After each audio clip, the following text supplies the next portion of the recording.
जय हिंद दोस्तों। उम्मीद करता हूँ आप सभी बहुत अच्छे होंगे। लेकिन इस समय बीजेपी के लिए एक बहुत ही दुखद खबर सामने आ रही है। हिमाचल प्रदेश के मंडी से बीजेपी के सांसद रामस्वरूप शर्मा दिल्ली स्थित अपने घर पर मृत पाए गए। दिल्ली पुलिस इस मामले की जांच में जुट चुकी है और उनके शव को पोस्टमार्टम के लिए भेज दिया गया है। 1958 में मंडी जिले में पैदा हुए शर्मा पहली बार 2014 में लोकसभा सांसद चुने गए थे। उन्होंने वीरभद्र सिंह की पत्नी प्रतिभा सिंह को हराया था। इसके बाद सन 2019 के आम चुनाव में वो दोबारा सांसद बने। वो विदेश मामलों की संसदीय स्थायी समिति में भी रह चुके हैं। उनके परिवार में उनकी पत्नी और 3 बच्चे हैं। वो पेशे से किसान और व्यवसायी रह चुके हैं। उनकी मौत का समाचार सामने आने के बाद बीजेपी ने अपने संसदीय दल की बैठक को रद्द कर दिया। उनकी मौत के बाद केंद्रीय मंत्री किरण रिजिजू ने ट्वीट किया है कि वो इस खबर से बेहद सदमे में हैं और वो बहुत शानदार व्यक्ति थे। वित्त मंत्री निर्मला सीतारमण ने ट्वीट किया है कि उनके पास इस दुख को जाहिर करने के लिए शब्द नहीं है और उनकी प्रार्थनाएं परिवार के साथ है।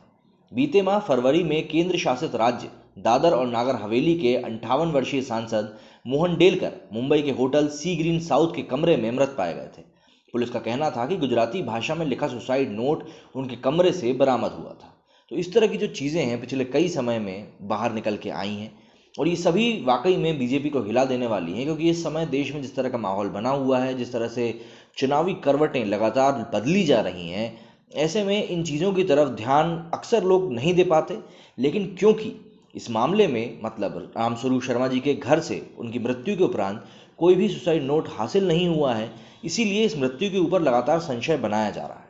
देखना यह होगा कि दिल्ली पुलिस को उनकी जांच में क्या चीज़ें हासिल होती हैं, क्योंकि इस जांच के बाद ही खुलासे हो पाएंगे कि आखिर ये मृत्यु नेचुरल है या फिर किसी ने करी है।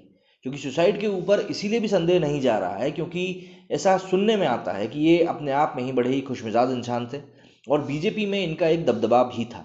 जिस तरह से इन्होंने अपनी संसदीय पारियां खेली हैं और जिस तरह से इनके संबंध रहे हैं, उनको देखते हुए तो यही कहना सही रहेगा। उम्मीद करता हूं मैं आपको जो इस वीडियो के माध्यम से जो चीज़ बताना चाहता था आप समझ गए होंगे। मेरे इस वीडियो में फिलहाल इतना ही। जय हिंद, जय भारत।